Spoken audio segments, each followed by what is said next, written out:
আজকের আমরা আর কোথাও যাব না। আজকের বাড়ির থেকে খাবার রেডি হয়ে ধামাইতলা উডেন প্রকৃতি ফ্ল্যাটে যাবে। অভিজিৎ দা তারই ছেলের জন্মদিন উপলক্ষে 50 জন লোকের অর্ডারটি আমাদের দিয়েছিল। জন্মদিনের অনুষ্ঠানটা ছিল রাতে, তাই দাদা আমাদের সন্ধ্যে 7টার মধ্যে খাবার পৌঁছে দিতে বলেছিল। তাই আস্তিক দাদাভাইও সবজিগুলো কাটা শুরু করে দিয়েছিল, আর ওইদিকে দাদাও রান্না বসিয়ে দিয়েছে। প্রথমে নবরত্নের জন্য সবজিগুলোও এক এক করে ভেজে নেওয়া হচ্ছে। ফিশ ফ্রাইয়ের জন্য ভেটকি মাছগুলো কিছুক্ষণ লেবু জলে ভিজিয়ে রাখা হলো।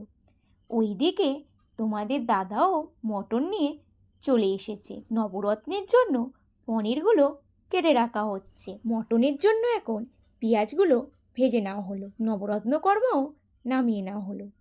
মটনের জন্য এবার মশলাগুলো কষিয়ে নেওয়া হচ্ছে। ফ্রেশ ফ্রাইগুলো ভাজার জন্য এবার বিস্কুটের গুঁড়োতে দিয়ে রেডি করে রাখা হচ্ছে। এইদিকে আমাদের মটনটাও প্রায় হয়ে এসেছে বললেই হয়।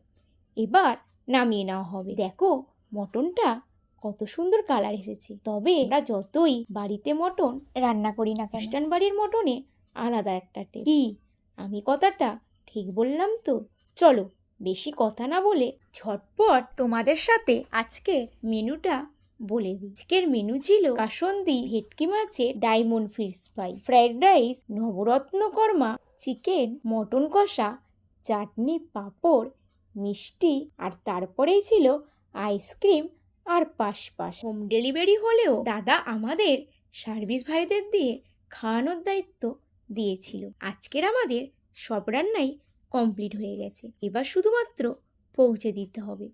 তোমরা যারা আমাদের সাথে যোগাযোগ করতে চাইছো, তারা হোয়াটসঅ্যাপ বা ফোনের মাধ্যমে আমাদের সাথে যোগাযোগ করতে পারো। আজকের ভিডিওটা আমরা এখানে শেষ করলাম। আবার অন্য একটা ভিডিওতে তোমাদের সাথে আমাদের দেখা হবে। গুড নাইট, শুভরাত্রি।